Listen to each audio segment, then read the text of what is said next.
Meat Sweats, Big Ray in the building. You've not been on for a week, Ray. I know you had your birthday weekend. Happy birthday again. You had the Bears game, which was epic, and then you were sick, so it was a triple whammy. And now you have a toe injury stemming from the Bears game. What is your status for this upcoming game? Are you going to be a game time decision? I mean, if somebody's going to give me a ticket again, I'm going. So yeah, that ain't going to happen. That ain't happen twice, but they're cheap. Dude, that's the thing, dude. Is like that's why my buddy bought the tickets because, I mean, obviously they're still expensive, very expensive, but compared to the tickets my buddies bought that were already planning on going, yeah, and we were technically better seats. Well, I wouldn't say technically, but pretty close. Like, because they were literally like I said, like, we were right by the where they run out. That's where we were at, like just like maybe like 6-7 rows up, and then my buddies were not the section over, but one over, and 2 rows up or behind us. So, but either way, yeah, I mean, to be at that game to see all those things that happened, I'm still like computing it because that's only my 4th Bears game ever. Yeah. Fucking willed the Bear. Took the shirt off with 2 minutes left, boys. You're supposed to tell everyone you had your shirt off the whole game because no one else knows. You know what I mean? You had it off the whole game. I would have had my bottoms off. My dick would have been out. I would have been in jail.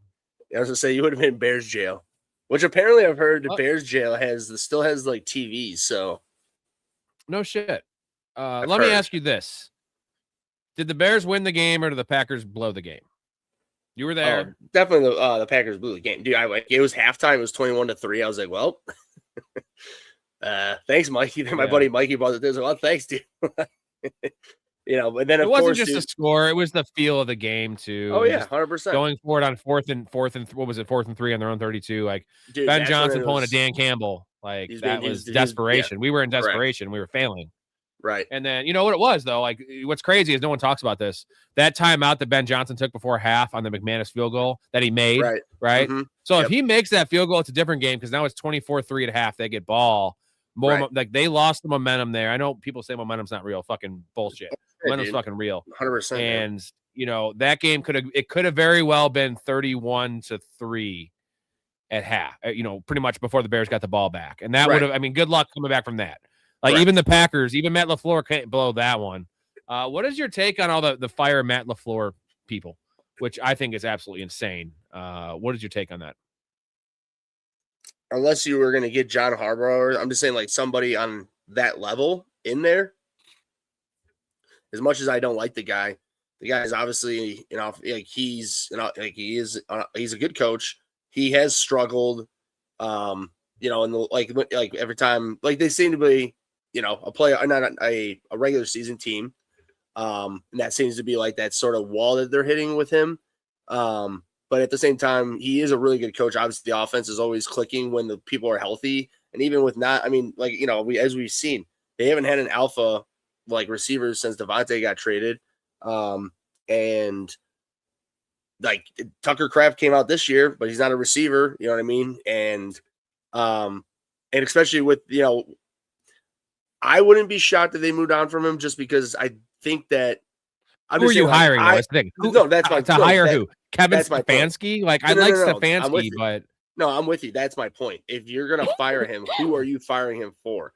And there's nobody better out there right now than him. Because if you were to fire him right now, he would be the number one, you know, person to be hired. He'd be the number one candidate. So, I mean, I'm with you. Like that's the thing. Like I wouldn't mind him seeing gone because he is a good coach, but. I mean, he has his issues. Everybody has their own issues, but like for people, here's the thing, Rob, is that Packers fans, I think, are finally getting to that point to where they are actually realizing when people like myself, when they want to talk as much shit as they do, because they have owned us for a very, very, very long time until just this year. But what I'm getting at is that they have only won 2 Super Bowls in 30 years with 2 Hall of Fame quarterbacks. That's absolutely insane. Like, really? 2 Super Bowls?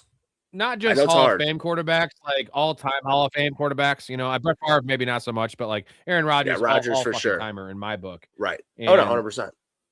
they also have a very stable franchise. The fact that the season ticket holders, the fans are the owner of the team. Like, that's big, because how many of these idiot owners, I reference fucking Jerry Jones, for instance, like that cause issues for the teams, right? And in this case, like, they have everything stable. And my thing with LaFleur is, who are you hiring instead of him, for one, which will be a downgrade. And also, the way I gauge these coaches, I kind of posed this yesterday with Sirianni.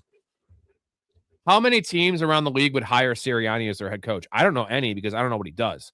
How many teams would hire Matt LaFleur? Every single team, and there's the teams that would fire their coach right now for Matt LaFleur, because the track record is, and the playoffs is rough. Aaron Rodgers, kicking the field goal down 8 with 2:15 left against Tom Brady, of all people. That was a bad decision. He's made some bad decisions, but he didn't miss those 2 kicks. He didn't miss the extra point. Like, he got a little conservative, but, like, how many coaches in that situation have got conservative, right? And there's also people like Kyle Shanahan that have kept being aggressive. And, like, he's gone aggressive when he shouldn't be. He's gone conservative when he shouldn't have. Like, we've seen this shit from good coaches. Like, obviously, Storey hates every coach ever. He is on record saying Kyle Shanahan's the best coach in the league. And if you want to nitpick Kyle Shanahan's resume and some of the dumb shit he's done in the playoffs, dude, he's got a big fucking ape on his back, bro. There's not many coaches that are foolproof, right? But the one thing about LaFleur, Andy Reid, right? Andy Reid with bad clock management, right? It was awful forever. Andy Reid's an all-time coach, but he also had Donovan McNabb and fucking Patrick Mahomes and even Alex Smith. Good quarterbacks. Mike Vick, even when he was kicking it and killing it for him that little while. I was gonna say that with LaFleur, though, I mean, it's clear that he is a good coach, like to the point to where, his offensive scheme is usually pretty good. I know sometimes it seems a little bit stale, but I think that has to do with, to be honest, I think it's the receivers. Like, if they had the Bears receivers with Burden, Rome, and Moore running instead of Wicks, Reed, and Watson. Yeah. I'm just, what I mean? Like, it's not even like that offense would just automatically look better, because those receivers are just more fine-tuned in their routes and everything like that. Even though I know some of those guys, for the Packers, they're good at that stuff, but at the same time, that's a big thing. They don't have the Devontae Adams anymore. They don't have those alpha guys they're just a bunch of that's what it is. They're just a bunch of guys. But either way, I was saying with the floor. Brad said Sirianni, big vibes guy there in Philly.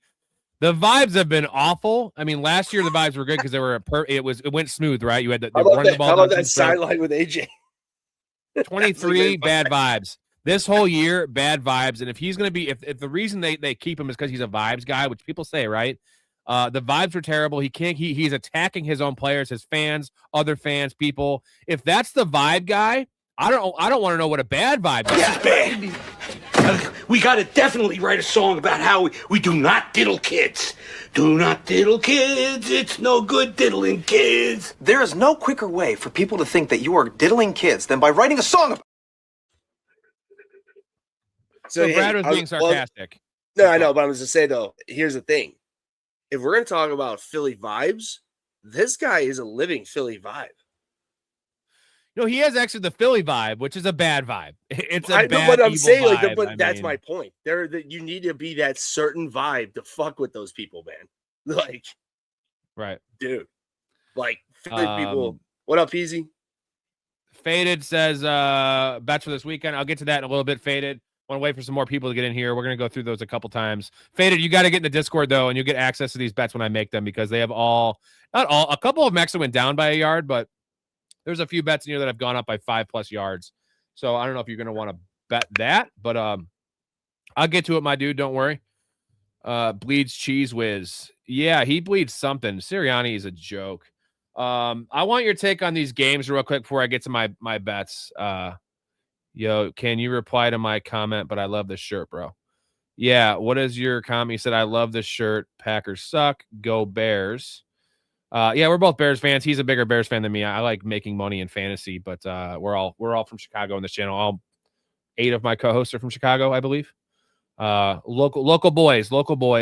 What is fuck Green Bay? Oh, fuck Green Bay. Fuck Green Bay. Yeah, I was just saying. Let's fucking go. Fuck Green Bay.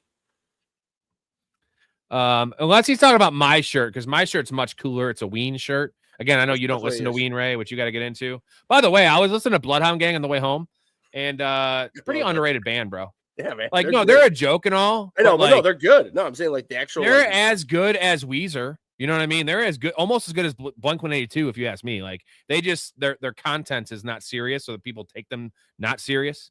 And but it's insane because like that's the thing. Like they're like when you listen to their songs, just I'm saying, just listening to the actual which I know you do because you're a musician. I'm not taking what I say. I'm not trying to be like you're an asshole for doing that, but just in general, like you're an actual musician compared to me, so you're listening more to these type of things. To where like people like me, I know that's why I listen to that music though, because besides it's funny and it's smart, the actual music, the band is good. So yeah, I mean, I wouldn't say they're good, but they're as good as their contemporaries that made that's millions, what I'm saying. and millions of dollars. Right. And I watched a crazy festival they were in. It was like a Germany show, which, in Germany, anything goes. Yeah, right. And the bass player, the big muscular dude, takes off. I forget the lead singer's name. Takes off his hat. He was wearing like the kind of like a Fred Durst kind of. So he had like a red like Adidas hat or whatever he always wore, and he pisses in it, bro. Literally on stage. Okay. And then puts the hat back on the lead singer and he wears it. Like, this is how, like, Bloodhound Gang concerts were just out of control. I'm saying, like, that's like Doors shit. That's like Doors shit. They get it's a decent exposure. You can't whip your dick out and piss on stage, but they did it. So, props to them. Props to them for doing that. No. All right, I'm going to go through the bets before we get to the games, actually, for some of the people in here. We'll go through them a couple times. If you want access to these bets, in a timely manner, I place all these bets on Tuesday. Some of the lines have changed, but I keep the odds the same because that's why you got to get in the Discord, get in the Patreon, get in the Discord, get these odds. We went 3-2 last week. Thank you, the Texans and also the Aaron Rodgers under. Anyways, 89-53 on the year, boys. So we're shooting for 100 wins this year to like hopefully 55 losses. That's probably what it's going to be with how many bets I have left. James Cook over 95.5 total yards. Jawan Jennings over 41.5 yards receiving. JSN over 90.5 receiving yards. CJ Stroud over 10.5 rushing yards. And then our boy Caleb Williams over 19.5. So 20+ rush yards. Ray, what are you digging? What are you hating? What do you think? So, I mean, I know JSN over 90 and a half. If they're going to win that game, that's going to be a lock, which they're at home. I mean, that should be a pretty good. I think that should be a pretty good bet. And then I like both the quarterback ones, especially the CJ Stroud for 10.5. That could happen just pretty easily. And two, I like the Caleb one too, because it made when I was at that game, it really looked like that Ben Johnson just had running plays and also just told him like, hey man, just if you see it, just go and take that first down. Which thank God he looked like he started to finally do that. I like those bottom ones, and and I'll say this: I'm not the biggest fan of. I mean, I know totals 95.5 for James Cook is good. I'll just put it this way: that if he does, if they're gonna win, he'll hit that. So if you believe they're gonna win, then play that. I'm just saying for anyone watching. But here's the feather in my cap is Ty Johnson's questionable and his play is gonna be limited. So I feel like James Cook, he got all but one running back touch last week. And if they do lose the game and Ty Johnson is limited or doesn't play, right? Cook has been criminally underused in the passing game this year. But like we've seen in the past, Josh Allen hitting, James Cook on a 41-yard wheel route. Like we've seen that in the past. So like rushing totals at 75.5. I wanted to bet that. But I was thinking his receiving numbers. I'll say this, I'm sorry to cut you off. I'm saying I like the total if that's the fact. If that was the 75.5 for rushing and just add an extra 20 for the total, I personally would have done the same thing. Then I like that. Like if that's what you're looking at, like I'm saying if that's what your deciding factor if you want it, because obviously I usually do like to do the rushing totals. That makes sense then because I then at that point like that because again. James Cook, if the Bills know, like the James Cook and it's Josh Allen, James Cook. Those two need to make this team run. You know what I mean? So and they got to muck up the game. Josh Allen's fucking hurt, bro. They have to muck up this game. And I expect 22 touches from James Cook. So what maybe he doesn't get it with 22 touches. And the Juwan Jennings one I know is interesting. Ricky Pearsall is probably back in this game. I don't think that's a bad thing for Juwan Jennings because George Kittle is out. Exactly. Right. And we saw Tunges, dominate the Bears. We saw last week when Tunges came in the second quarter for Kittle, might have been the end of the first quarter. It was a lot of Kyle Juszczyk, which is fine, but Juwan Jennings is their number one there. He is the guy that's going to get the third down looks and 41.5. Now this line's actually down to 39.5. So James Cook is up to 98. Jennings is down a little bit. JSN's up to 96. So that's one that's going to be tough to bet on now because I still like it at 96, but obviously not. That's why you got to get the Discord to get these odds when I place them. The running quarterbacks props are the same. Those haven't changed. So anyways, those are the 5 props. We'll revisit them here in a little bit, but I think 3-2 at the very least. Hoping 4-1. We need to finish strong. Which ones are you like? If you're saying 3-2, the ones Juwan Jennings is kind of an X factor for me, but I feel like that's such a low total for the number one there, and I feel like they're going to be losing. I feel like the Seahawks might smoke them. In that case, they're going to be Brock Purdy's going to throw the ball 38 times. CJ Stroud is a very weird one because he didn't run at all last week and he had the 2 times to run. And the one time in particular, this is why I made the bet. There was a play. It was a 3rd and 7, 3rd and 6 on Pittsburgh's 19-yard line where he threw that awful pick when he stepped up in the pocket. He could have ran for it, threw a bad pick. He's coming off a 3 turnover game that could have been more.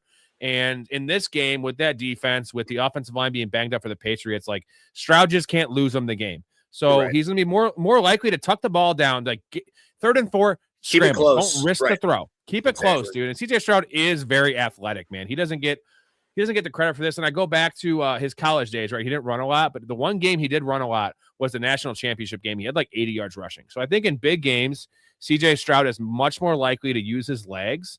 And Nico Collins is out too. So that's another kind of feather in my cap where it's Christian Gonzalez is going to lock down one side of the field. And now you're looking at who do you have? Christian Kirk? Okay. Right. By the way, Stephen A. Smith called him Charlie Kirk in the first take episode. He was like, you got Charlie Kirk out there with eight catches and 147 yards, and they're like Christian Kirk. He's like, oh, I apologize. I'm sorry. Oh my God, a bad Freudian slip, my dude. Yeah, dude. I'm just, oh my gosh, that's horrible, dude. That, I'm not pretty bad. It's horrible. It's just that's come on, I'm not really that offended. It's just that's a bad. Yep. Now on not as Hey, remember we talked about with Scott Van Pelt on New Year's Eve? Oh yeah, the gay guys kissing. Look at the love of the. I like watching gay guys kiss. It's my dad hates it, bro. He will turn off shows if he sees it. No, he's not really that much of a bigot. He's just old school where he's like, why did I got to put that in there? And I'm like, cool. Cool. Obviously, we all love girls kissing. We all love girls kissing. But it's I'm not really unless it's something. If I'm okay, Game of Thrones. There's a lot of gay things in there. I would expect to see a guy's kissing at some point. But if I'm watching something that is not asking for it and they just put it in there, it's why? Well, that's woke stuff. That's woke stuff, right there. Well, that's why that dude shove it down our face. I'm saying that's why that dude put $100,000 to win 300 on New Year's Eve because he bet they're gonna put a gay couple. Live streamed it. Did you see that? Big Ray, why would you notice gay stuff? Because it's right in my face. Pops off the screen. It is. I find it entertaining, honestly. Jay says all over YouTube. All over YouTube, Bears upset Rams. That's a popular pick. Are you picking the Bears in this game? So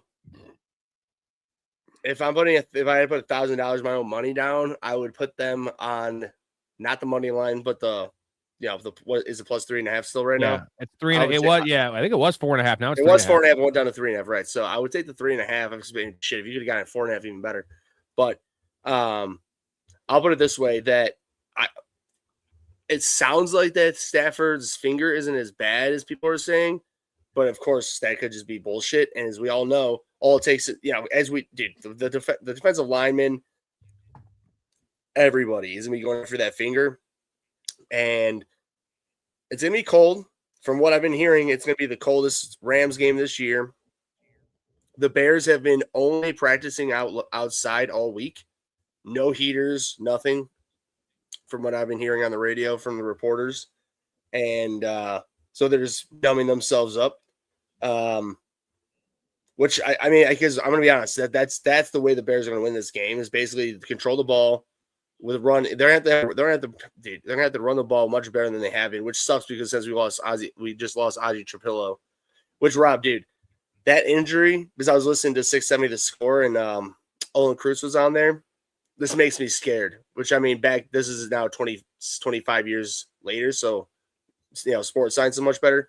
But the injury Ozzie Trapillo got was the same one that Mark Colombo got once upon a time, 2000, whatever. Ooh, early Mark 2000s. Colombo, that's a deep name. That was a bust. For the Bears, not for the Cowboys. He played for the Cowboys. Right, no, he was a bust for the Bears. Yeah, he was fine with the Cowboys. But I'm just saying. Says, yeah, come on. Go ahead. No, I'm saying. He I'm says, just go Christian Kirk, or is it what's the guy I just said? The Charlie Kirk. Go Charlie Kirk. I mean Christian Kirk. That's what Stephen A said. Go Christian Kirk and Jaden Higgins, playoff league. If Caleb hits that over, I'm set as well, especially if the Bears win and the Texans win. I do. Mouth is he's confident in his team. He's down some points. But if somehow the Bears and Texans get to that Super Bowl, Mouth is going to win that shit. Yeah, no, he is. And it's because me and Storey would be out because we have a lot of Rams. You need the Patriots. You need because obviously the Patriots are the other contending team that has all the Patriots, the Chaz. He would be eliminated essentially, and then the other team is the Seahawks team. So you need the Bears to go to the Super Bowl. Yeah. Well, the nice thing for him is that Nico Collins injury really helps him. Yeah, big time. Because having Kirk and Jaden Higgins. Now we have Jalen. No, we have Noel. I think Noel's gonna have a big game. Honestly. No. Mouth says also got them over 55.5 total on the game. Bears. That's big. Oh, the total is not even that high. He has like an alternate total. Also, yeah, he also has a McCaffrey, so that's huge. Real quick, Downtown Sports guys, link in the description. Check that shit out. They just said Iron Eagle on the program last week. So yeah, you need the Bears, you need the Niners, and you need the Texans to win. So like that's all underdogs though is a thing. All underdogs, right? I'm picking the Texans in this game. I am picking the Texans straight up in this game. Even without Nico Collins, I don't believe in I think the Patriots haven't faced a defense like this. I was gonna say, I just go back to that game against the Bills, week 11, whatever it was, when the Texans were really hitting their stride, and I've never seen Josh Allen look worse. You know what I mean? Like, and also remember the game. This is the game before the Chiefs season ended, where Mahomes was 20 of 43 or something. Like Patrick Mahomes, 46% passing, and he had Rashee Rice, he had all of his guys there. Mahomes has never been under 50%, never been under like 55%. So like that should tell us something, And I know like Aaron Rodgers played well the first drive and a half of the game, but like look at what happened the last 2.5 quarters of that game. They couldn't do anything. If you could combine the Bears offense with this Texans defense right now, I'm just saying like if just take out the Bears and the Texans and you combine that team for just the offense defense. Is that the favorite to win the Super Bowl? Yes. Yeah. Because the Texans, in my mind, are right there just with their defense. And the Bears are pretty much right there with their offense. Great. Right. I mean, so yeah, it's scary to think. So I'm not picking the Bears. I'm picking the Rams, not just because I want that for the fantasy league. And I'm a Bears fan. I'll say this, dude. I was right with my pick for the Packers. I know the Packers lost the game, but like that was the right pick. Like how many things had to happen? Caleb had to go nuclear. All those missed field goals, some of the bad decisions, some of the, how many times were there fumbles that the Packers didn't recover? Like there was a lot of stuff in that game. Like I'm not saying they were the better team. I think the Bears are a better team than the Packers currently constructed because of the injuries, but they were the better team that day. It's just the fourth quarter. The Bears they don't quit. That's something that no one's ever done. They play through the fourth quarter. They play till the end of the game. Some teams just don't, but the Packers did not last week. Real quick, it's not even it's the effort, but it's just the stuff that's going on. Is like, I know. It's not. It's literally the equivalent of what the old Bears, the 03 Bears and the 01 Bears did on defense, where they were scoring defensive touchdowns, unlike special teams touchdowns. The offense is just doing it. It's funny. We've been clamoring. Ray, how long has Bears fans been clamoring for offense? Now we have that on the other side of the ball, and our weakness is the defense. I was gonna say real quick. Oh wow, you left, but sorry, I'm here. No, I was You just trust saying, the defense. Do I trust the defense? I'll put it this way, dude. To be honest, if somehow or another, Grady Jarrett, and Dexter play as well as they did in the second half of last week's game against the Packers, I really think that's going to be going a long way because they played really well. I mean, they brought a lot of pressure. They were doing really well. That's going to basically, Rob, I'll put it this way. If the Bears D-line can play well, the Bears will win. And also, I'll put it this way too. The only game in the year, this whole year, that they've had Kyler Gordon and what's his name? Jalen Johnson was the Eagles game. And they looked really goddamn good. Really goddamn good. Hey, you ever accidentally masturbate to young pictures of your mom? Who the fuck starts a conversation like that? I just sat down. I was going to say, what else for you? Do you actually think that Caleb could actually be the first franchise quarterback at this point for the Bears? Well, he already is. I mean, that's not even debatable, bro. It's not debatable. I test numbers. It's not even close. Right. I'm just asking. You're saying for the Bears, which is a lower bar. He's a franchise quarterback for any franchise right now because that's my point. He is. I know there was a hot take on ESPN, or I think it was, I don't know if it was on First Take, where he's a top 5 quarterback. I'm not going to go that far yet. No. Because we did this last year with Jaden Daniels, right? Right. Everyone was like, he's top 5, which is insane because he's not. No. Caleb Williams right now is not just playing, he is a top 10 quarterback in the league because the athleticism and the fact that he's so raw, he's still so bad in a way. You know what I mean? Like he can be so much better and so much more polished. This is only 1 year of proper coaching, dude. All of his whole career from Pop Warner to high school to fucking Lincoln Riley to Ben Johnson. Ben Johnson is the first time he's having true understanding of football. And this is what we're getting. Right. And you know what he is? He's equivalent of? It's like the pitcher that, has the best stuff ever where he could barely control it, right? He's throwing 90 in the corner with movement. Fact. He's got four pitches, but he walks a lot of guys. And maybe that walking stuff will never, ever be solved. And I understand that there's a chance it won't. Where Mac Jones, on the other hand, I'm going to give the example of Mac Jones, for instance, who was also a pretty high draft pick. He's a guy where you can't teach him. He's never going to acquire the skills that Caleb Williams have. It's impossible for him. No. So he is maxed out at what he is. That's what they call a low ceiling player, a high floor, low ceiling player. Right. Caleb is actually a high ceiling, high floor player because his elusiveness in the pocket is so good and his arm strength so good that even him being erratic, right? And the nice thing is he doesn't make mistakes, right? His throws are so erratic that he doesn't get picked off. He doesn't fumble. He doesn't get tackled. He doesn't get hit.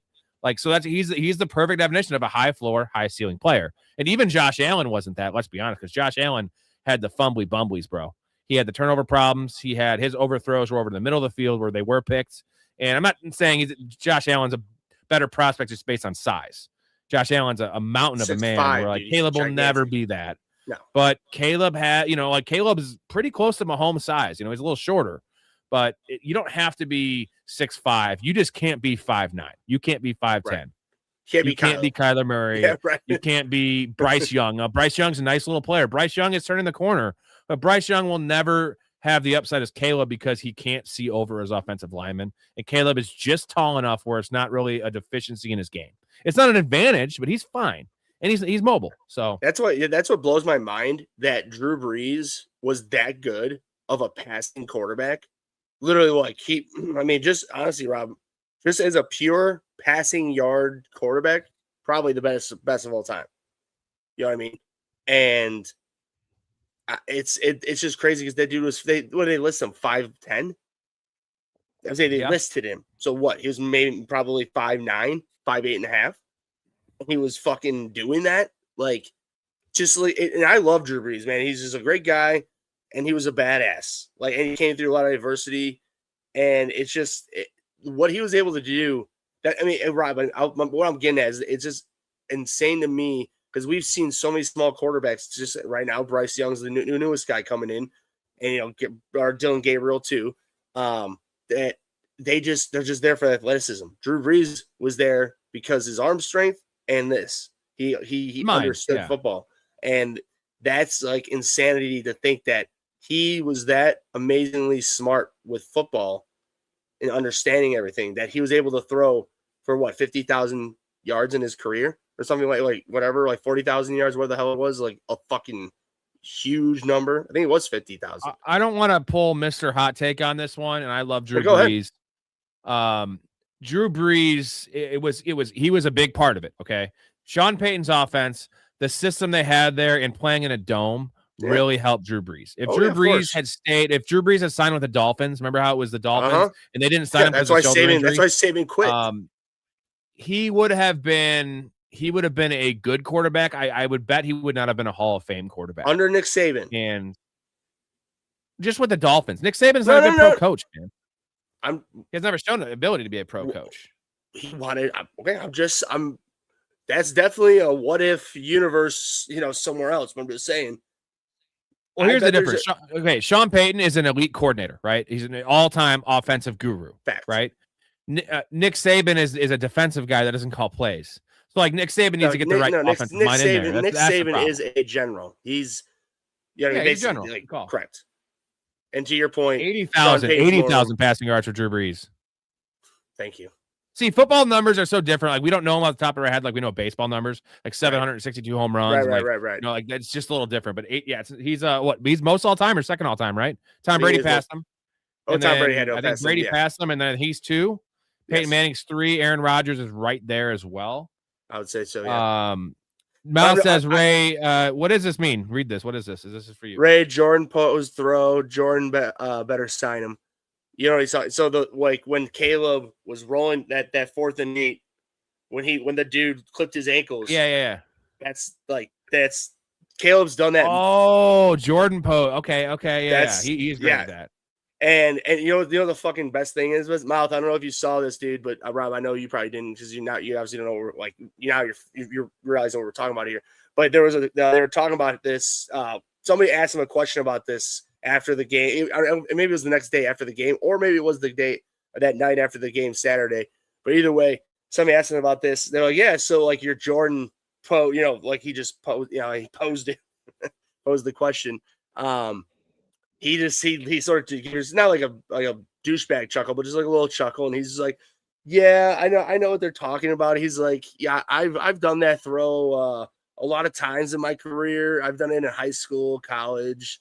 So he's like, I know what they're talking about. I just don't think much of it because I've done it a lot.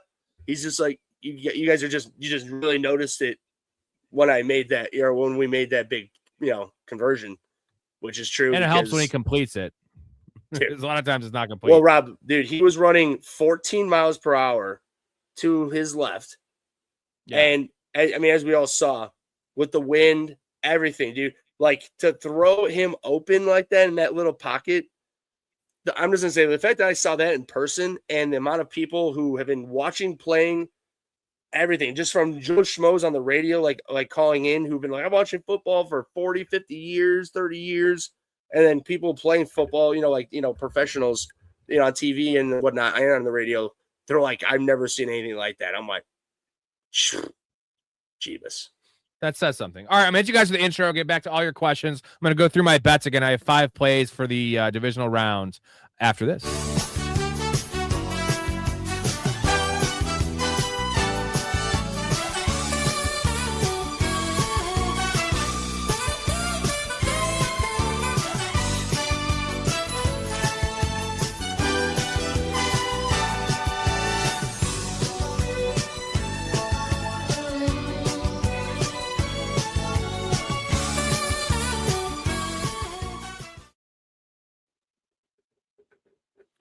Ray, you are a bad dad. Did you get a fight? It's over, Denver. South Park whooped your ass.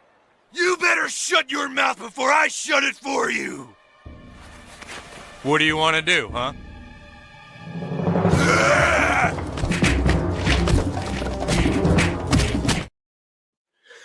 Rob, you're mad, Dad. Ray's gonna come at you. Bad Dad coming at you, Rob. I gotta get this. You guys are gonna love this one because me and Ray actually met up today. I don't know if you guys noticed. He's wearing his hat. He finally got his fucking hat. 3 months later.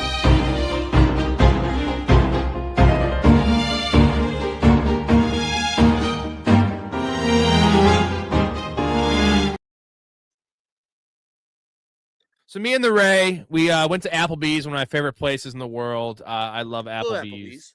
And Ray, let him know what you had. Was it good? How was it? I actually got to watch Ray eat in real time opposed to just his slow eating on the show.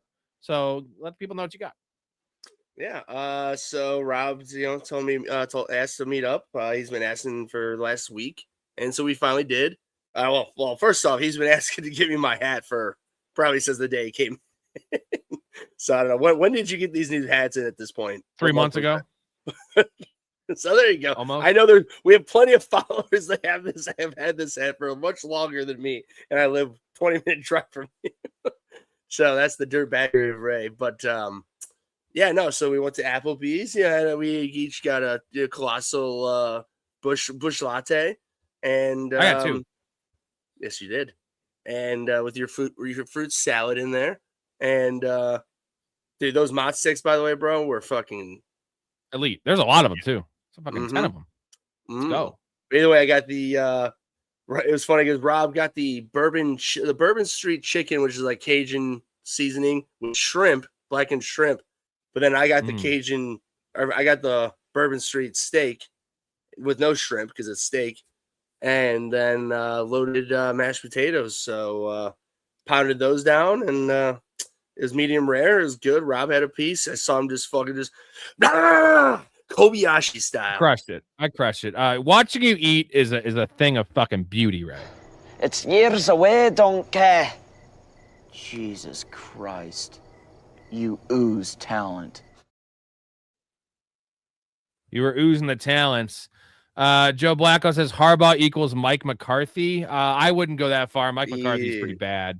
But Harbaugh is not much better. I would much rather have. So we were talking about Matt LaFleur earlier. I'd much rather have Matt LaFleur than Harbaugh. Just younger mind. Like Harbaugh, I think the game might have passed him a little bit. Just a little. No. Rob, honestly, I have been thinking about that, especially because I know it's not honestly like official that he's going to the Giants, but we know he is. Especially because it is. It's official. Oh, it is official. Oh no. Yeah. How many? What's he getting per year? I don't know, but a lot of money. 20 plus, yeah, whatever. But either way, my point is that we'll find out because, dude, Rob, if he cannot figure out, and when I say this, I understand that Jackson Dart and the whole fucking, at least the trio of youngins might not be the answer for everything, but those guys are talented as fuck. And if Todd Monken, which I'm not a big fan of, can't figure it out with those guys, which he very well may not. I'm just saying, like, you may not be wrong. Like the time, and his time might be, you're right. It might be coming and going. Like I'm just saying, like he's going to a young generation team, younger than Lamar. You know what I mean? Yeah. So like, if to your point, he's an old school guy, and if he can't like connect it, which he very well might not be able to, then it might be showing to your point that his time is done. Here's my worry is we just saw this with Pete Carroll. Now, Pete Carroll is much older than John Harbaugh, but Pete Carroll is also the most youthful 72-year-old or whatever he is in the world. Oh, yeah, chewing that gum. But Pete Carroll, I know we can laugh at him now with the year he had with the Raiders in the last year and a half of the Seahawks. Well, but look at Pete Carroll's resume, dude. Like, awesome at USC. I know he was cheating, but either way, awesome at USC. And then just was he cheating? Created that culture. Well, those NIL before NIL. He wasn't cheating. Yeah. And then just building that Seahawks program, and I'm going to call it a program because I had that college feel. And it was, it was the draft picks, and he had his hand in all that kind of stuff. So I feel like if you were to ask me right now, who was a better coach in their prime, Pete Carroll or John Harbaugh, I think I'm going to say Pete Carroll because they're both the same, right? They're both rah-rah guys. They're both culture guys. Neither of them are breaking the mold of football, right? They're not innovative. They're not Sean McVay. So I feel like there's a chance. I'm not saying it's over 50%. There's a chance this is a Pete Carroll situation because what we saw with Baltimore the last 2 years, specifically this year, with the failure of running Derrick Henry, which is the most fundamental of things in the world with that team because the Ravens are a run-first team. They always have been. They were with J.K. Dobbins. They were with Gus Edwards, bunch of bums. You get Derrick Henry, especially when you have an injured Lamar Jackson. Feed that motherfucker the rock. They didn't do it. Everybody, Rob's not wrong, but he's just extra salty because he picked Derrick Henry and God knows how many leagues of his. So no, only 4. I only had him in 4 leagues. It wasn't that many. I won one of them. Well, you had him in 2. Didn't you have him in both the leagues I was with you? Yeah, because we played half PPR in those. I took Derrick Henry in half PPR. I don't take him in full PPR.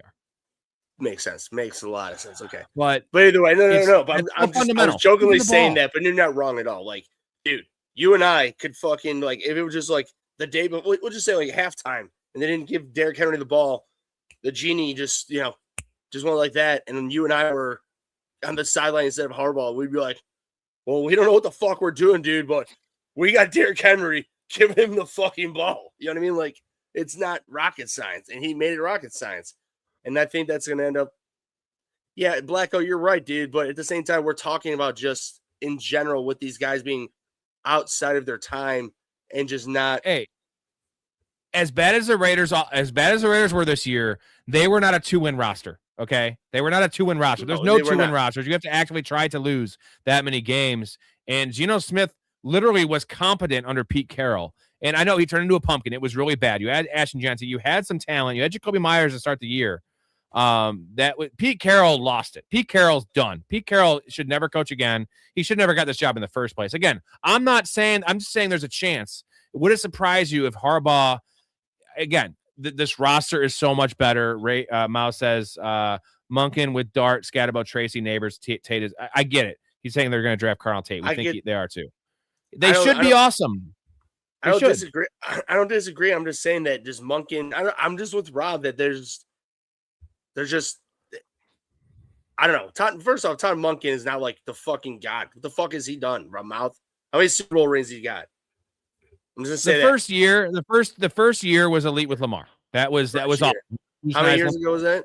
I think it was last year was the first year with Monken. So 2 years ago now, because this year's over for them. So 2 years ago.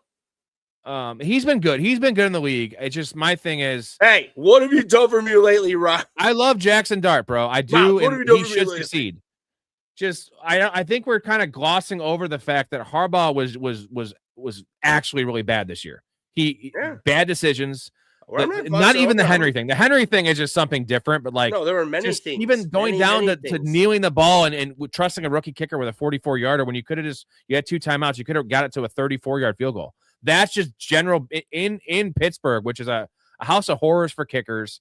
Like, we just saw Boswell miss an extra point in his own stadium, who has never missed an extra point. Like, get the extra yards. You have Derrick Henry. If you're worried about if you lose because Derrick Henry fumbles, it's not on you, Harbaugh. You know what I mean? That's on Derrick Henry. And Derrick Henry will tell you, like, look at the history of Derrick Henry. He fumbled this year. He is not a fumbler. He's not a fumbler, dude. He's not. Never was in college. This year he was for sure. Yeah, he was, but it's not like he had a Ramondre Stevenson. He didn't have a Ramondre Stevenson level fumbling problem. You know, it was 3 fumbles. It was just the thing is, it was really critical times he fumbled. That's why it was really noticeable, right? It was like that he lost them essentially 2 games, almost a third, maybe a third. Harbaugh's a special teams guy. Yeah, essentially, I put special teams guy in defensive mold, right? Like they're defense special teams guys. They're not offensive minds. Mao says I wanted Monken for a head coach. Well, they're a package deal though, because like Harbaugh loves Monken, Monken loves Harbaugh. I like the combo there. You could have done a lot worse. Like this was a good hiring. I'm just a little trepidatious about it. Is all I'm saying. It's fine. Well, in Mouth, here's the thing. Like when I say this, Mouth will probably be like, "Fuck off, Ray." But I'm just saying, in the vacuum, Mouth, we could be talking about that. Like what we're talking about with Harbaugh and Monken, it very well be the same difference of Reed and Nagy. I understand it's like very different in ways, but just for just lack of a better comparison.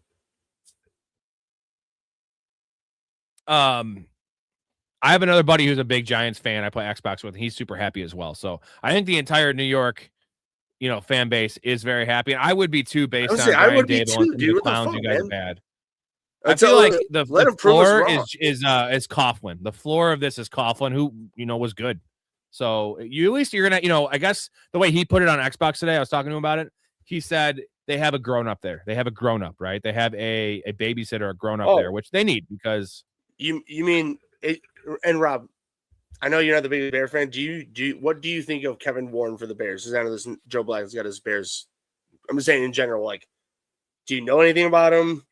Like, Kevin Warren, Bears president? No, I don't look too much into their stuff like that. Either way, people have just been very pissed off because he was the president of the Big Ten when COVID happened. So that's why a lot of Bears fans, including myself, wanted Jim Harbaugh to become the Bears head coach. But if you remember, the Big Ten and Jim Harbaugh had a big fucking thing during COVID. Yeah, if you remember, do you remember that at all? Yeah. That was so. There was like no way that was happening. But my point is that, dude, Rob, our entire fucking life watching the Bears growing up, the dude who ran everything, technically speaking, was Todd Phillips. Remember him? Yeah. Like, director of Old School. The biggest, wasn't that his name? It was, or what was it? It was something Phillips. It wasn't Todd Phillips. That's the director of Old School. It's I know who you're talking about. But either way, I'm saying he was the biggest glorified accountant. He was the president of the Bears for 30 fucking years, or like at least 20. Yeah, you don't like years. that. We don't like that. And it's like, but I'm saying now, like Kevin Warren is, and Kevin Warren has been, he was the president of the Big Ten. He was a president of the fucking Vikings. Like, and it's just like, or no, he was the president of the Vikings, president of Big Ten, and now president of the Bears. Like, to exactly what you're saying that a lot of Giants fans are saying, we have grown-ups in Hallis Hall now.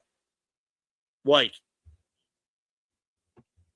yeah, I mean, and we don't have, it's not business. It's professionalism, right? Correct. It's not just business, which we don't like. Joe Blacko asked who made the first move on our date tonight. It was both. We both made the first move. We both reached for each other's junk, and it was fucking great. Bandit, what's going on, Jay? Playoff challenge, pick one: Burden, Moore, Higgins, Kirk. Luther Burden over DJ Moore, and then Higgins is going to see a lot of Surtain, dude.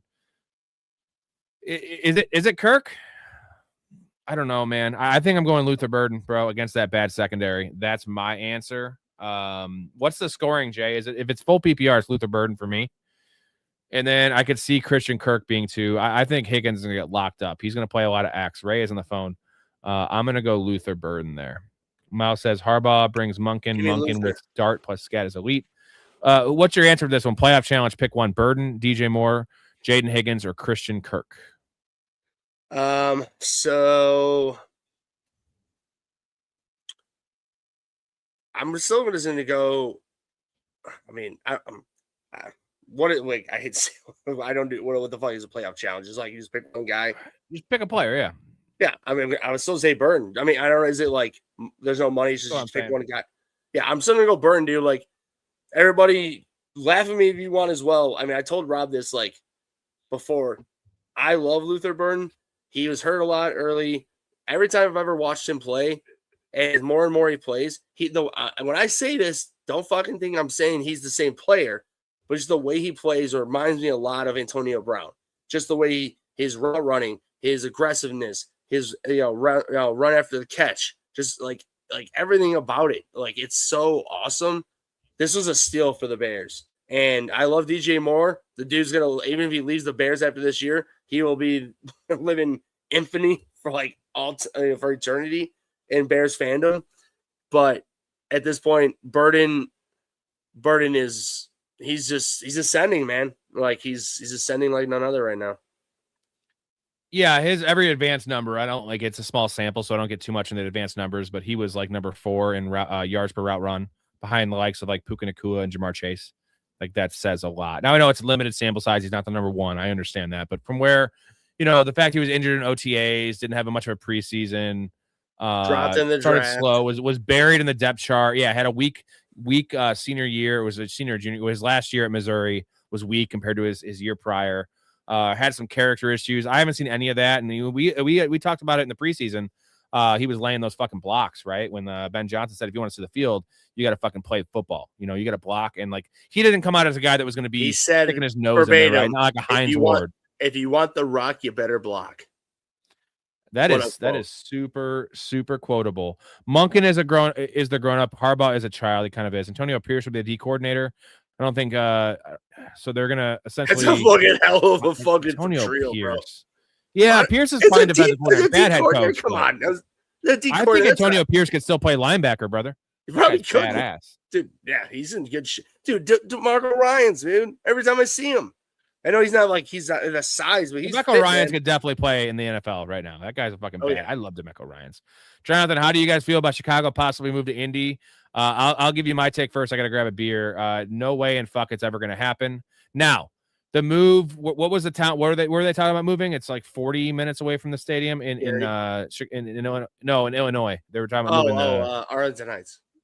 Arlington Heights. Yeah, that's actually farther than the move would be to Indy. The difference is you're changing states, and it's Chicago Bears. It's the Illinois Bears. It's not Indiana Bears, and they already have a team in Indiana, so it's not happening. What do you think, Rob? Rob, Rob, go ahead and leave. Obviously, Rob literally came out within the last couple of days that the Indiana government, the governor said that they would pay for the entirety of the Bears. If the Bears came to Indiana, they would pay for the property and the entirety of the stadium build.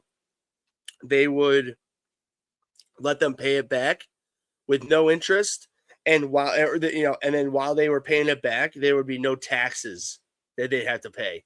So my point is that the governor of Indiana is putting the fire under our shit ass piece of fucking trash governor, who's just like, we don't need the Bears. It's like, what the fuck are you talking about? Like, fuck off, dude. Like, just pay for the fucking infrastructure of the streets, you piece of shit.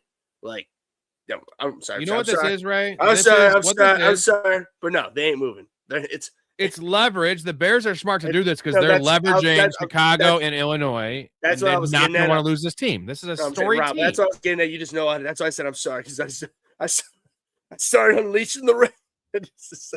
Yeah. See, I can say things in a lot, very, very quick. I know. No, you're right. It's leverage. It's leverage, bro. 100% leverage. Yes. So I wouldn't hate it. Honestly, I wouldn't care too much because it's still the Chicago Bears. And personally, for me, well, hey, Rob, I hate Soldier Field. It's a mess. Well, real quick, do you know what state do both New York teams play in? Not in New Jersey. Oh, it's not New York. It's in New Jersey. Got it. So.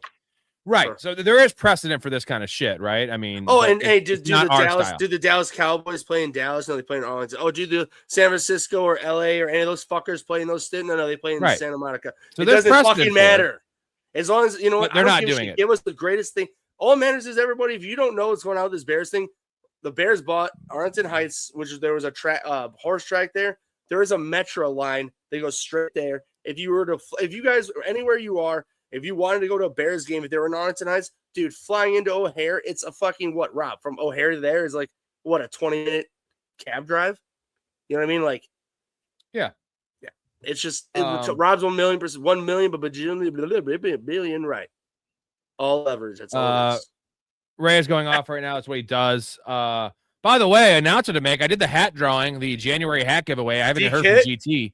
GT won it, and he's usually in here all the time. I sent it at like 5 p.m. He must not be around today, but he's gonna be very surprised and happy when he sees that. I'm glad that he is going to win the hat. So Indiana is saying, Chicago, we will be your simp. The Bears aren't leaving. The governor is a fat billionaire. That is true. He should just pay for it. Well, he won't pay for it. And yeah, but the thing is, the Indiana stadium would be in our backyard as well. It's actually closer to Chicago than Arlington Heights is. That's 40 minutes from. Now, for us, we're suburbanites, right? We prefer Arlington. We want that. It's more convenient. I hate going to the city for the game because not going to the city. I don't mind that. The train station is right in my backyard personally. Getting in Soldier Field is so inconvenient. Out of Soldier Field. By the way, Rob, that's another thing that is insane when they were trying to make that whole thing with the Bears' new stadium in the city.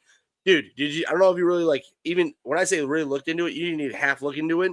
They literally were talking about underground fucking parking. I'm like, in the city?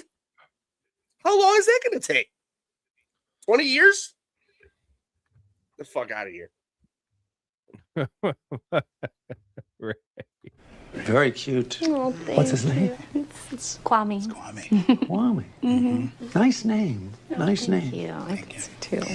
It's a little light for Kwame, no?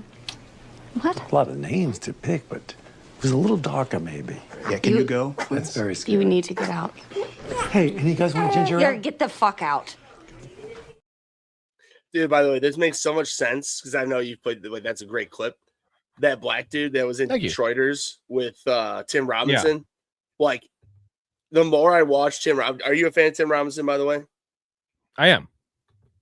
I really think, like, the more and more I keep watching him, he had to have, like, had to have had a huge influence from Larry David.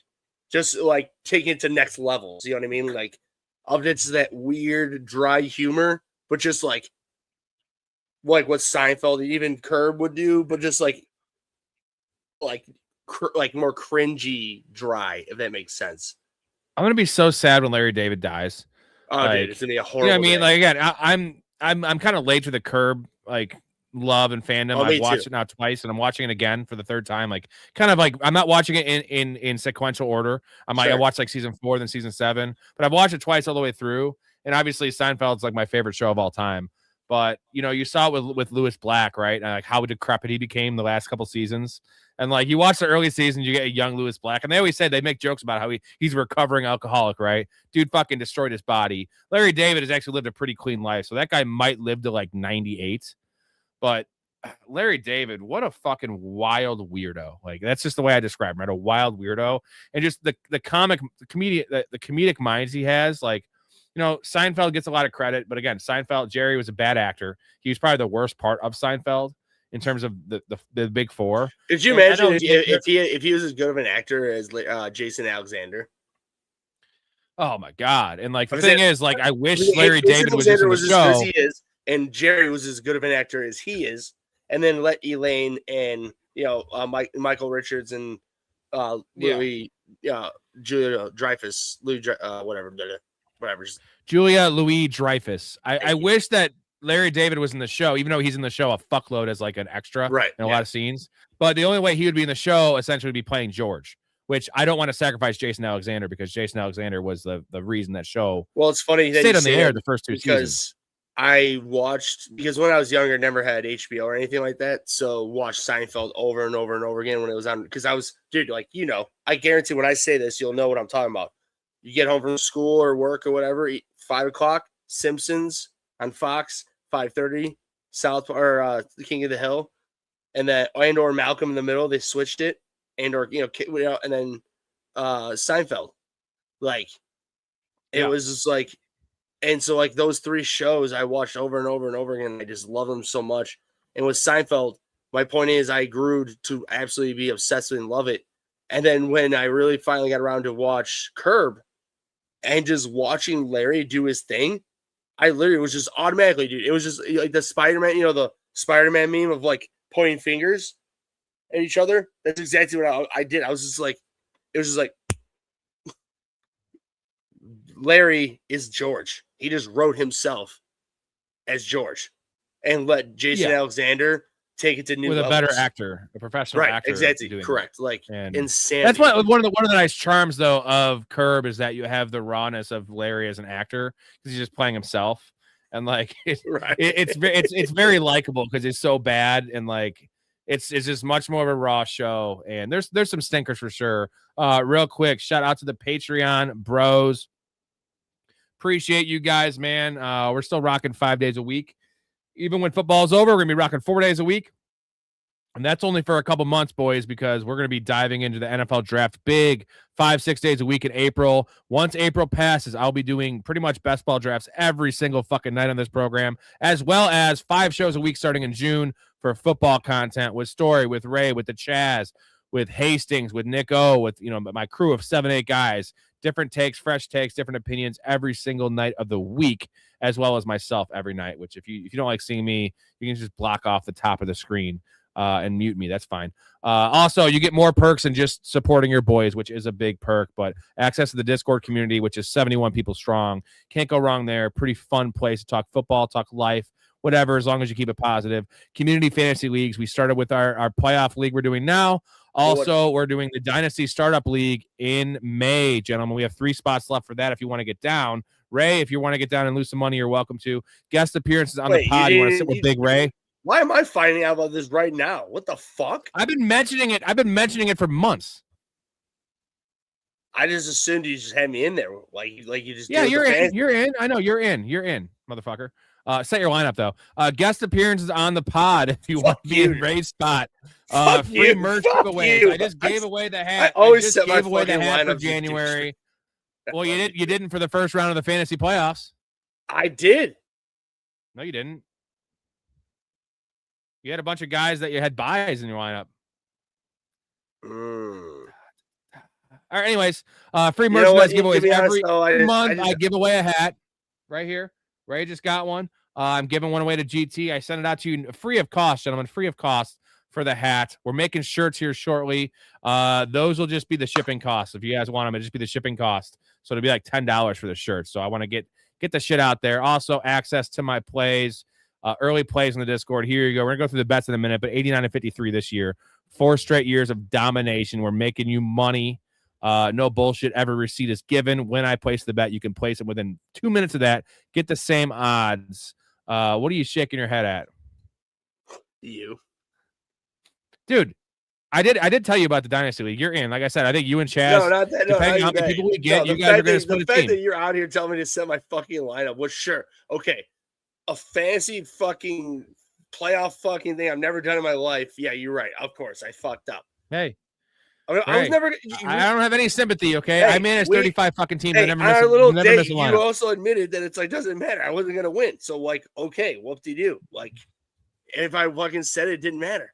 What, I get 8 points? Some people just can't hack it. Some people just can't hack it. You know. Yeah, you can't hack it. Right? Whoop your ass and take your money.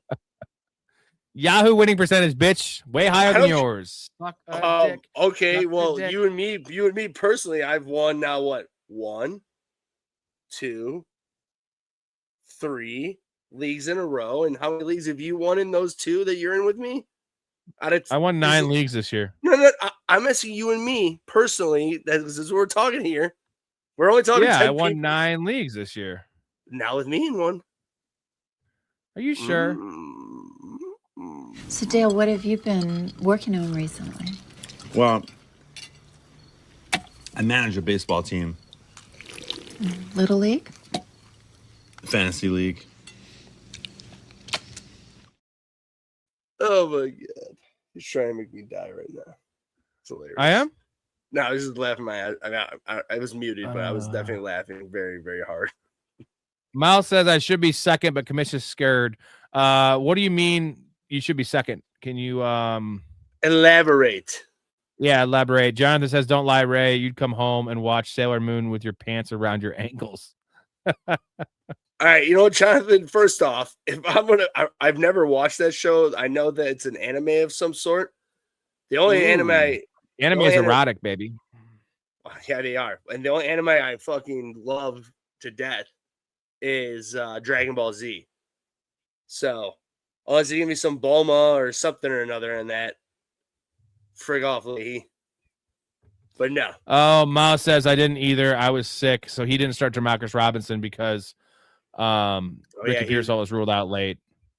No, actually, the site again, Fantasy Pro Season is not a great site. It sucks. I had to pay for it. There's not many options in fantasy playoffs. I'm not mad at it, but I wanted to do. I'll still do it next year. You can't go back and change it once it starts. You can't even change Yahoo. You can do these things where you can retroactively change someone's lineup. I couldn't do it if I tried, Mouth. So I apologize. I'm not scared. I'm saying Yahoo, you can do that. Like I'm saying, like for instance, if I was like he said really sick and I left Josh Allen on a bye in, you could like retroactively like switch that. Yeah, like if you were in 9/11 and you died, I could go back and change your team. Well, in that case, I would do that because you know what? Especially if you're a firefighter. You I'm know glad what? Shout out to the firefighters in 9/11. You would do that is if I would died from 9/11. So. Well, yeah, it better be a good fucking reason, bro. I mean, you know. Well, I got a good reason for this fantasy thing, man. It's my fucking birthday, assholes, at the Bears game. Oh yeah, you were. That's what I grew up on after school. Dragon Ball was my go-to. So Jonathan likes anime, huh? So I know what to get him for his birthday. Jonathan. So Toonami, fucking 4:00, baby. At least Central Time. I don't know what timeline you're on, but or time zone you're on, but yeah, Jonathan's gonna be in the Dynasty. Shout out, Jonathan. Jonathan likes anime. So have you ever watched anime porn, Ray? No, but no, never did. But you know, it's actually funny that you say that. Is that one of my buddies, I won't put names out there, but one of my buddies, when we were younger in middle school, it's nobody you know, but I was over at his house and long story short, his little brother was there on the computer before us, looked up the history, and there was just like on a computer, maybe so we'll say 10 pages that he went to of different, and it was all anime porn. And he was we were older than him. And he was in middle school, and we were like, what? And then of course blackmailed his ass on that. So I have a weird story. It's kind weird of dark story. One. You don't I don't want to name, especially in this one. I don't want to name names. We were in 7th grade. We had a buddy who was super weird. I always thought he was gay, but apparently he was into kids. He had literally that on his computer. I don't want to say that. I don't want to get demonetized or I know. YouTube, I know. you know what I'm saying? Yeah. He had that on his computer, right? And we were down there listening to 311 and downloading music. I'm sorry. Did you say that this person was your age or younger? He was all right. We were in 7th or 8th grade. Oh, you're a buddy of yours. Which is weird because to be looking at that stuff when you're that young, I know you're a minor, dude. but he blamed his dad. And I was like, we should have called the cops. You know what I mean? Yeah. But I didn't know I was in 7th and 8th grade, dude, but well, super it's the weird. same. Do you remember the Boston bombings or the Boston Marathon bombing?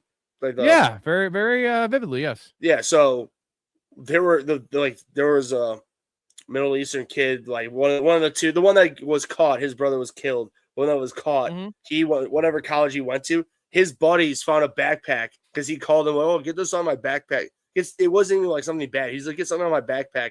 And they fucking opened it, and all these bomb making things in the movie. It's in Patriots Day. And I looked it up, that did happen. They found all this stuff and they were charged. Dude, it's to your point, we're talking two different things. Well, not really terrorists, pedo, fucking. Oh, there's nothing lower than a pedo to me. I want to murder all. Oh no, wood chipper, bro. No, wood chipper. And also people that abuse animals. I'm a very big animal rights activist. Rob, mostly dogs. No, dude, Rob, every time I see those videos of fucking the biggest pieces of shit on earth is leaving their dog and just dog runs after the car. It's just yeah, give me the wood chipper and find that person for me, and I'll heave ho. You know what? Actually, real quick, Jim, we love the Bears too. You don't have to say 8 messages about the Bears, but we love the Bears. You know what always boggles my mind is those fuckers that leave their kids in the car in 90-degree weather. You know what I mean? A kid, you forget you had a kid. What? And you forgot you had a kid in the car? Dude, I've seen videos oh, I left them in there because they were gambling, dude. Those slots and shit. Something like that. And they got caught and they're oh, I just left them in there for 15 minutes. It's well, you're doing what? There's obviously all the CCTV videos are inside the slots, and there's cha-ching, not winning. I heard some wild story. Of course, it was in Florida because all crazy things happen in Florida.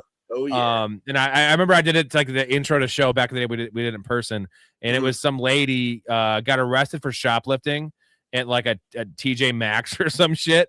And on top of that, her car caught on fire because she must have let a cigarette going, and she had a baby in the car. So she got arrested for shoplifting, left her baby in the car, and her car went on fire. Dude, 3 strikes, bro, and you're out. What are you doing? In general, you left the baby in a car with a cigarette lit, so that's bad for the baby. You got caught shoplifting, bad, and you left the baby in a car in general in Florida heat. Special place in hell for you. And I don't believe in hell, but those people make me want to believe in hell. By the way, dude, really real quick. Well, first of all, I wouldn't believe in hell, but nonetheless, that's the point. Dude, rest in peace, baseball in 2027, bro. Kyle Tucker going to the. Did you not see Kyle Tucker went to the Dodgers today? Kyle Tucker's not that great. He's good, but not that great. What the fuck are you talking about? He's a Cody Bellinger type. That's what he is. Fine. He's good. The best player in baseball or anything. Hey, dude, look who's in here. GT. Go ahead. Well, you go ahead because he deserves it here. Yeah, GT. Have you checked the Discord? GT, have you checked the Discord? See, I don't pay. I denounced baseball 4 years ago. Bo Bichette to the Mets. That's nice. I love Bo Bichette. I wish we got Bo Bichette, the Cubs, because I'm not a Cubs fan anymore. And we got Bregman. But Bo Bichette's is 4 or 5 years younger and better. And Alex Bregman is way better than fucking Bo Bichette. So no, he's not. One's going to the Hall of Fame, one is not. So yeah, one's 5 years older than the other one. Give me the younger guy. I don't give a shit. I do. GT, you check the Discord, bro? GT, I did the hat giveaway. GT, I'm talking to you. He's a park ranger now. Let's not forget, dude, that keeping wildlife, an amphibious rodent for, domestic within the city, that ain't legal either. What are you, a fucking park ranger now? No, I'm just trying to offer. Who gives a shit about the fucking marmot? the marmot? Yeah. I need my fucking Johnson. Have you ever seen Hell or High Water? No. You haven't? Yeah, GT, you got a new hat. I'm not on the way yet. I'm gonna send it next week. Hold GT, your goddamn you just horses. won the fucking you won the. He's great. You know what? I'm taking it back, GT. You won the spin. Hey, Rob, he won the spin. GT. Yeah, won it. Oh, I'm sorry. Video. I posted the video, by the way. If any of you guys are interested. I went the wrong way. And GT went boop. GT. Yeah. So GT, I need your address, your full name, your address, and I'll send it to you next week. Your social security number, your credit number. Oh yeah, all that too. Yeah. I'm just GT. I love you, bro. I would never take it back. I should have given you one years ago, but I can't just give. If I gave everyone that's in the Patreon the hat, I've already down $700 in the hats. I'd be not broke, but all the money I've made would have been, gone to the hats, which is, I do want to give back to y'all because, let's go. I don't give anyone my Christian name. I was gonna give us your Jewish name then. Hans Christian Andersen, a great Christian name. That's from The Burbs, all-time movie. I just wanted to tell you though, with Kyle Tucker, before he signed with the Cubs, going into last year, he had the same, because you know how basically like real baseball people, when they look at baseball players, their worth, the WAR, wins above replacement.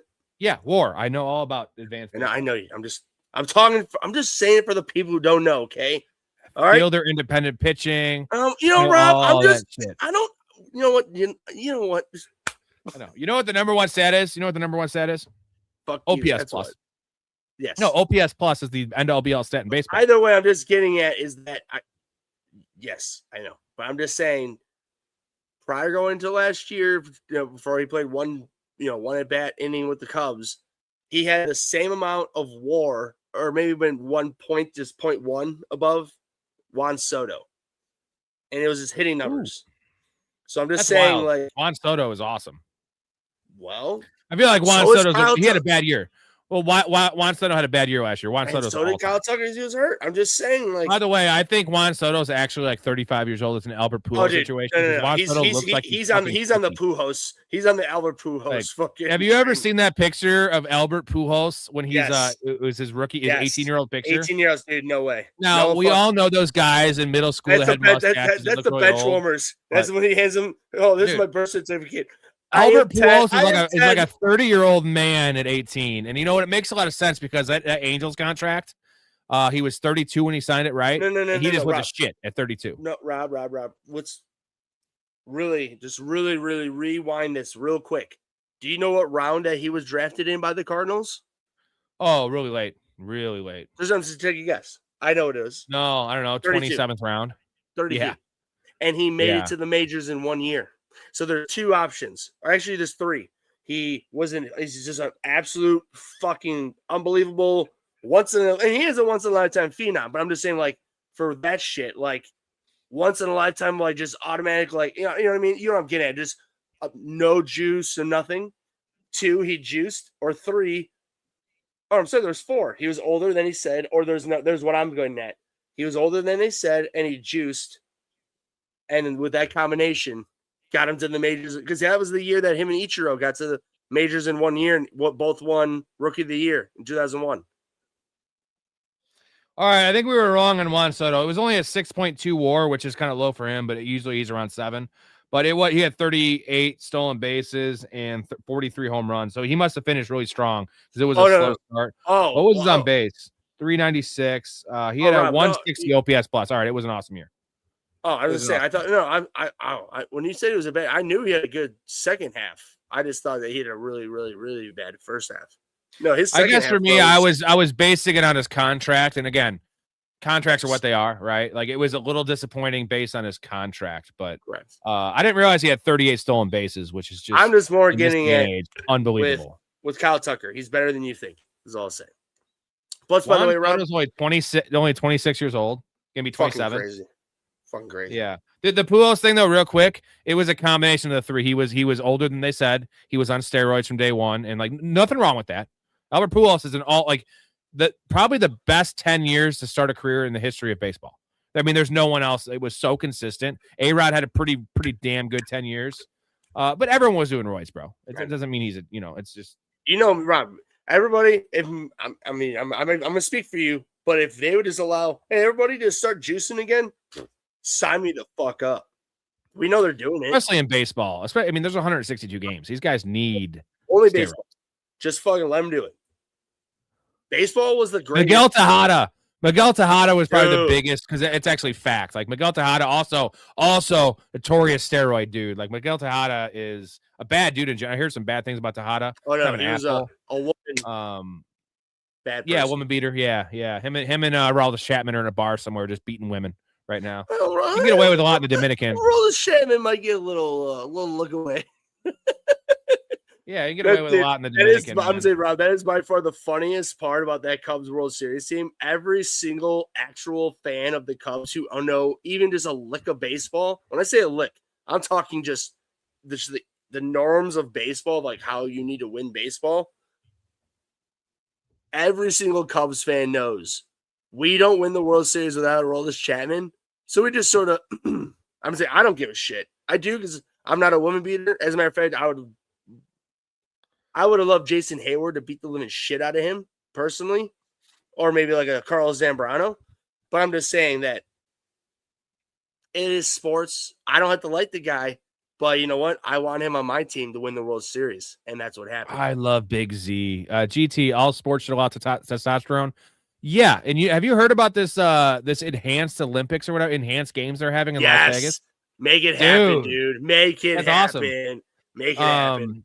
One last comment on the testosterone thing is it's funny that we don't allow our male athletes to take steroids against other male athletes. In combat sports, I understand because you could kill somebody. You're more likely to kill somebody, but we're talking about baseball, basketball, football, etc.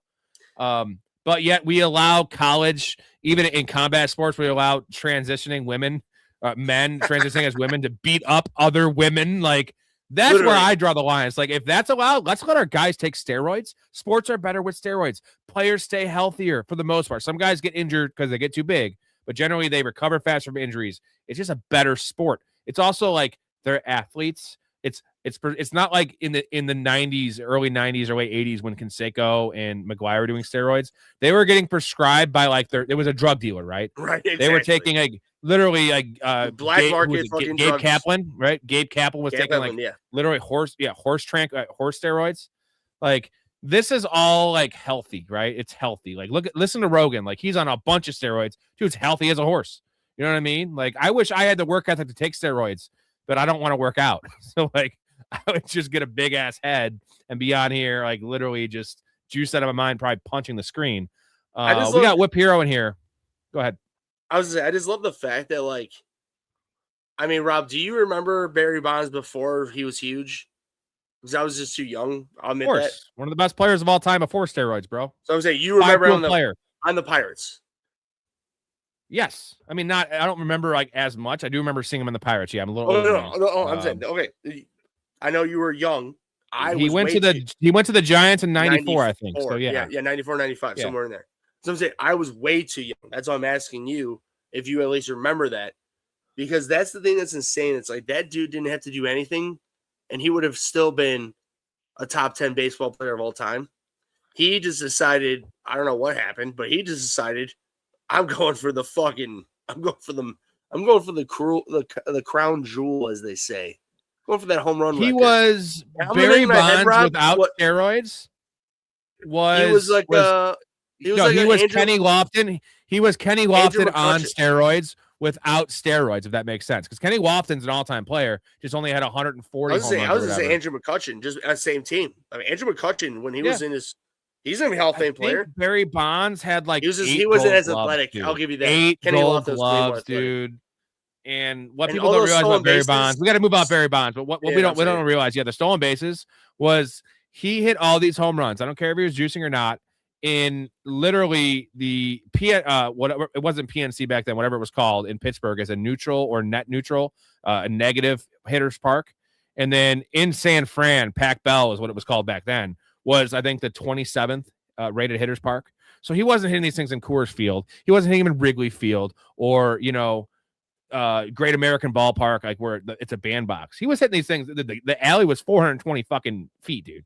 So Barry Bonds, all-timer, whip hero. You got one more? Last thing. No. This is real quick. Eric Gagne versus him. They had that conversation. They were both on roids. MVP candidates. You know what I'm talking about? Yeah, that was the best matchups of all time. I'm saying that has to be the best match of all time. Dudes are just at the peak Eric of their Gagne, shit. 4+ pitches, throwing 98. Barry Bonds, juice out of his head, crowding the plate, like and just fucking. And then that cheating versus cheating, unfair versus unfair, and it was awesome matchups. I loved Eric Gagne for that stretch. Probably the most dominant reliever. I know Rivera gets all the credit, right? And then Kenley Jansen has some pretty badass years, but fucking. Dude, Eric Gagne, a closer, having 4 pitches. No, was it almost 8+ pitches? 83 consecutive saves?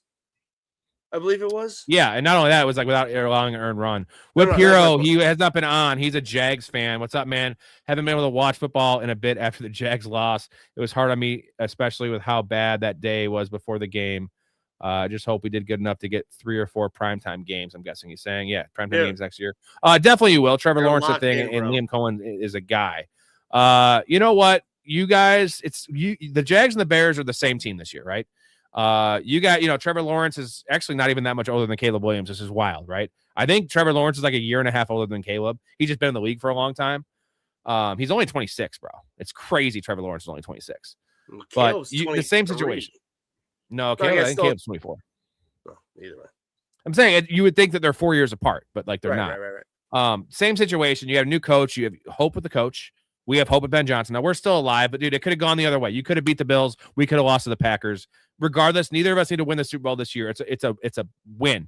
We won even if neither of us made the playoffs. And we had the progression from Trevor Lawrence and what steps that we had from Caleb Williams. And we know Ben Johnson's not only a good coordinator, a good coach. Liam Cohen is that dude.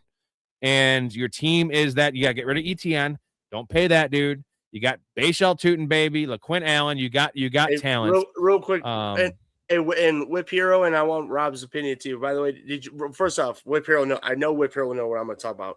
Did you hear on that exit press conference, or at least after the loss with Liam Cohen, and that fucking badass aunt that I know, I'm not trying to be racist, but I know she was black, but she was like, she was a reporter. She was like a good old Southern aunt.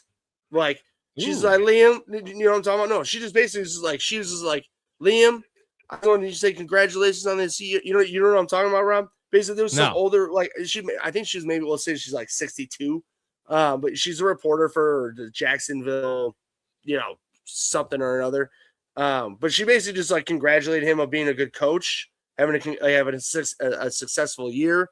Don't hang your head for having for losing. You're basically saying you're the guy, this and that. Dude, he was ready to cry. He was not expecting that. And I feel like he just wanted to, and it didn't want, but he needed to hear that just to sort of especially after the loss and hearing from a local person, just sort of be like, dude, I'm telling you right now, Rob, dude, so many people are like, who the fuck's this bitch? Blah, blah, blah, blah, blah. It's dude, fuck off. Leo, dude, immediately I thought, dude, Rob, look at me, hand to God. Liam Cohen's right now at this moment, things can change. As I'm saying, is Dan Campbell bite those knees off, those kneecaps. Duval, I was like, oh, these two motherfuckers. Next, you know what I mean? They'll be here for a couple of years. dude, they proving me They're wrong. around. That man. division's also ripe for the taking. Besides the Texans, who are our juggernaut. Jags and Bears are McLovin or Muhammad from GT. I was between that and Muhammad. Why the fuck would it be between that or Muhammad? Why don't you just pick a common name like a normal person? Muhammad is the most commonly used name on earth. Read a fucking book for one. Colby, Barry Bonds was not only just a Hall of Famer before steroids, he was an all-timer before steroids. No, I was There's no talking, debate. Anyone that was says he differently is an potential idiot. top 10 before that? And I thought he probably was. Yeah. Anyone that says different is an idiot that doesn't watch baseball. He was a 5-tool player. He was always a 400 plus on base player even before steroids, and that's my on base. He was an analytics guy before analytics, which makes a big deal to me. Whip Hero, as a Jags fan, I have a lot of hope for next season. Just scared due to our cap issues and the fact we need to retain two guys who we don't have the cap for at the moment. Well, that's why you got to get rid of ETN. ETN's got to be gone. Can't sign ETN. Dude, Tune looks good, man. Like, don't be afraid. Look better than ETN. As I say, don't be afraid, brother. Hey, Rob, by the way, though, I'm afraid. I've been seeing some things of these, national pundits of, potential free agent fits. Yeah, Travis Etienne to the Bears. I'm like, oh, God. Yeah. And I'm saying, like, they're talking like a contract, like, big number. I'm like, please don't. ETN's not. I'm saying, come on, I just proved it, bro. 7th round. Last fucking I'd rather running just back. sign Swift for half the money, if you want to go that route. They're the same player. Fact. I like Swift. And I think Swift. Kobe says, true story. I was supposed to go see Barry Bonds play the Astros on September 11, 2001. The game that got canceled for some reason. That's a second 9/11 reference we have in the show. How about that? Remember, I said if you were at 9/11, you died, I would have set your lineup for you. And here's the third, because you're right. Caleb Williams is 24. His birthday was November 18th, 2001. So my point is, when I talk to people that are younger than me who do not know, like we're not like you were even more with it than me. I was in 5th fucking grade. You're a couple years older than me. That's what I'm saying. Like, you were much more with it than me.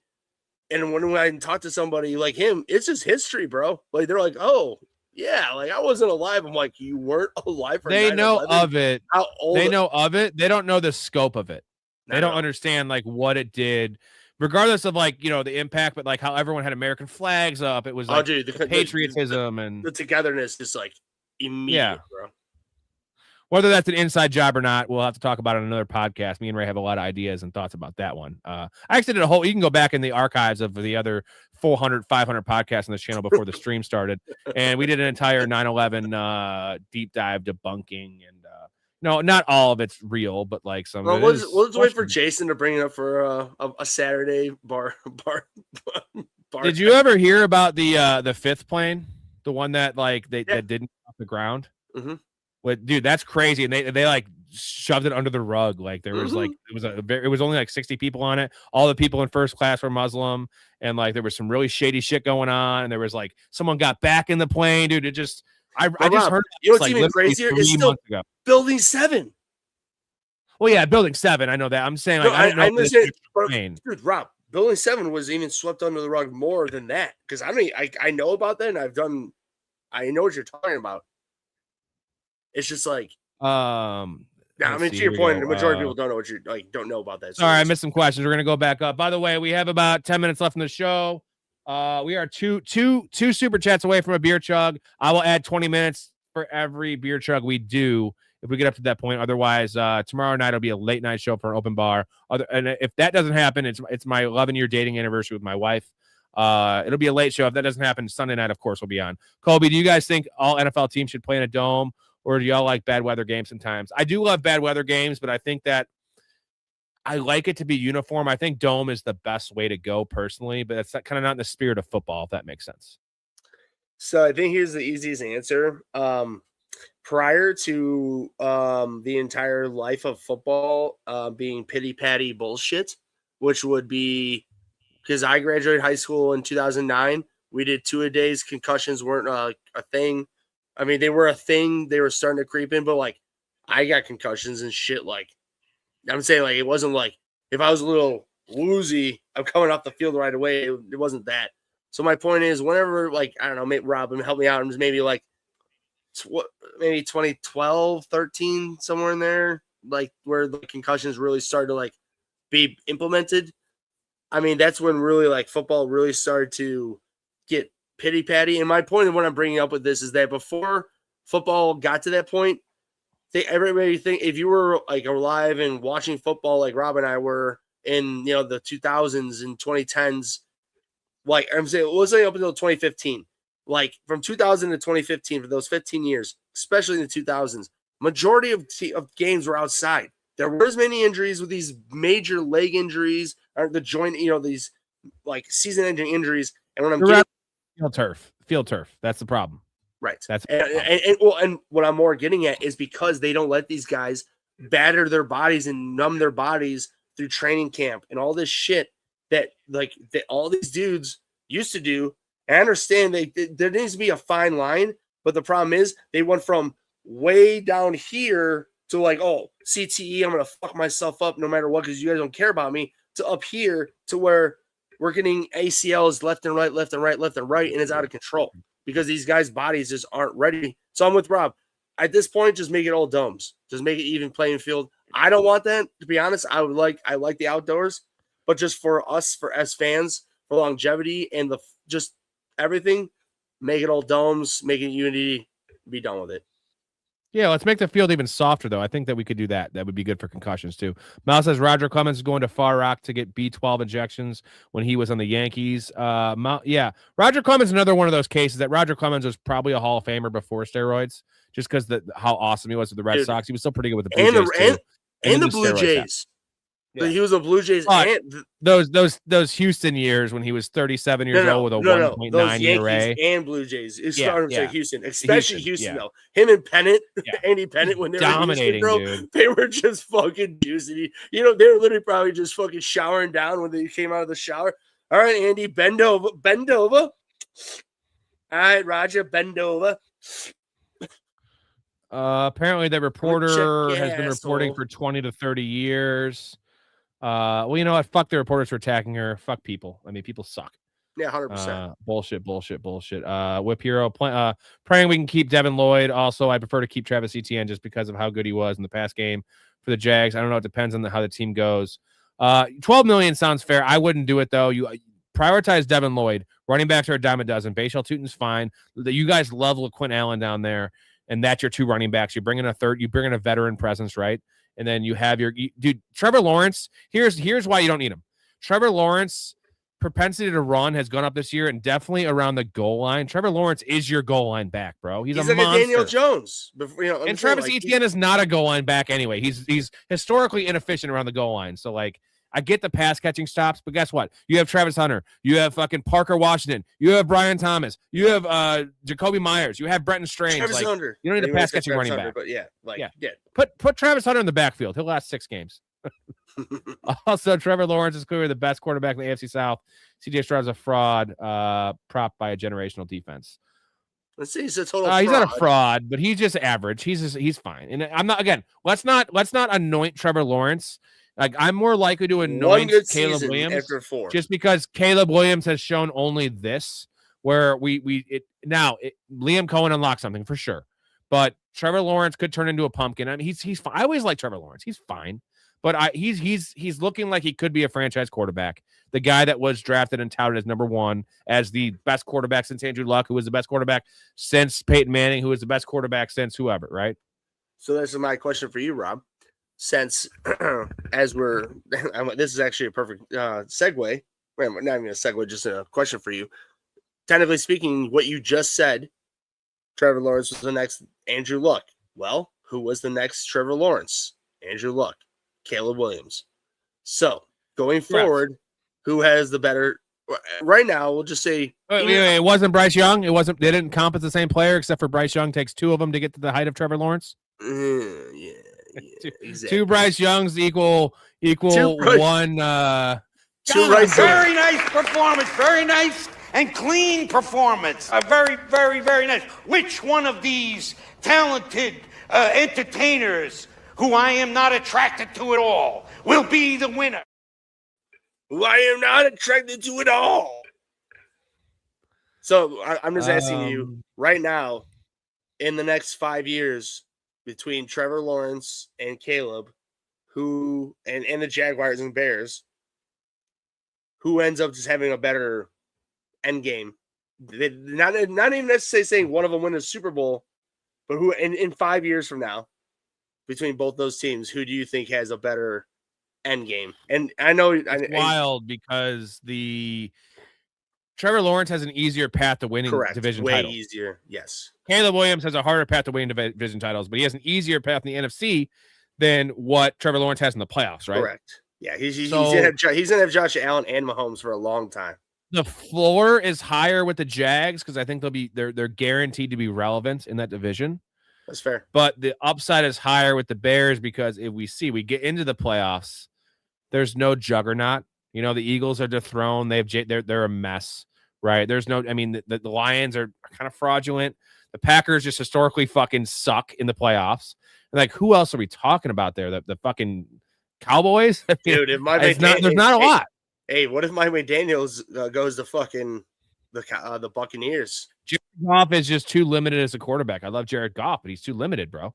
He just can't move. I said the Buccaneers, not the fucking Lions. Oh, I thought you were talking about the Lions. No, the Buccaneers. I'm not worried about them at all. Get the hell out of here. I'm just asking because their defense sucks. And I love because I only said that because I think a report came out either he interviewed today or he's scheduled for an interview coming up, which is probably later. All right, a couple more comments. I'm going to get to my the bets Lions. again. To be honest, the Lions I'd be pretty scared about. Yeah, but they got to get a lot better on the O-line because Jared Goff is exposed under pressure. Mouse says try being in New York City for sitting in it, and you're older than us, Mouse, so that would have been pretty wild in high school. Yeah, that's and you know the significance. I didn't know what the word elementary, middle, and high. Look at us. Here we go. Cam Little, I would say, is borderline. He's top 2 in terms of talent as a kicker because it's Aubrey and him, and then Dick. I say Dicker, Aubrey, Dicker, and then Cam Little are the best kickers. I think. Not Sanders. Myers is pretty solid in Seattle. Was Cam rookie this year? Second year, dude. Second year, and he did what he did this year. And I mean, I had 4 leagues. I think I had Cam in. I have 1 league with no kicker, so I have 3 leagues out of 4. I had Cam in 2. Like I believe in Cam a lot. Like he's ascending. To be honest, he very well be able to take over Aubrey. You know, like he could be able to be the best kicker in the league if things progress as just time goes on, gets more accuracy, stronger leg. I mean, how old is it's his second year? What is he? 24? Like 25? Yeah, Aubrey had some yips at the end of the year too. Right. He missed some field goals. So I'm like, for him, like 48 yarders short, 52 yarders short. He missed some wide right. And that's bad. That's bad. 48 for him. Like it's like 58. You know how it goes with kickers, bro. When it starts going, it really goes. It's like closers for fucking baseball, bro. It's golf, all mental, bro. Man. And you lose it. All mental. You lose it. The yips. Trevor Lawrence is a system quarterback of Liam Cohen's dream. He's a system quarterback plus with like Trevor Lawrence again. Yeah, remember did you see the play when Trevor Lawrence got chippy with that cornerback? Yes. And he was like, and the size difference between Trevor Lawrence and this cornerback. He's like looking down. This is what we all forgot about Trevor Lawrence. He's 6'5". Trevor Lawrence. 6'4". I know he was, but he's also like a pretty big dude. Like he's like 225. Like Trevor Lawrence is a monster. It's because like, the pretty boy long hair shit fucking throws people off. But he's a big bro. Monster of a man, and he finally has thrown his fucking weight around. By the way, did you see his fucking his boys, his black bros give him his fucking grill after that win? No. Dude, after the win in the playoffs, or maybe it was after they clinched it was after they clinched the playoffs. I can't remember what defense it is. A defensive player, whoever it was, is a black dude, and they're like, "All right, Trevor," like and like the big for the Bears, good, better, best, hand out, whatever. So they fucking gave him his own grills, dude, and he like threw him on. Trevor Lawrence got grills, bro. We got 10 minutes and 22 seconds left in the show. If we don't get it, let's just chug a beer and end the show at the 10-minute mark. We owe a beer chug. I'm going to do it anyway. I'm going to go through my bets again one more time and then answer your guys' last couple of questions. If you want to extend the show, we'll do another 30 minutes, 20 minutes, another 20 minutes. We'll just keep on extending it 20 minutes. Talk about my bets a little bit here, and I'm going to play this. Absolutely. I'm always looking for Jack Doyle. I want to talk to Samson. Fly me to the moon like that bitch Alice Cram. Say hi to Helen. Say hello to Helen Hunt. Oh.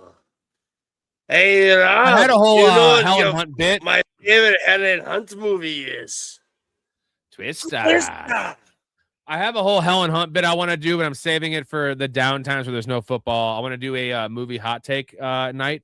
just like on open bar for everyone to talk about their movie hot takes, shit like that. It sounds like I got a really good one. You want to have a hate fest on Helen. No, I love Helen Hunt. Obviously, I love her. She's a good lady. All right, let's talk about the bets, Ray, while we're here. 5 bets this week. We went 3-2 last week. Wasn't our best week. Kind of limping to the finish line. We're gonna finish fucking strong. 89-53 on the year.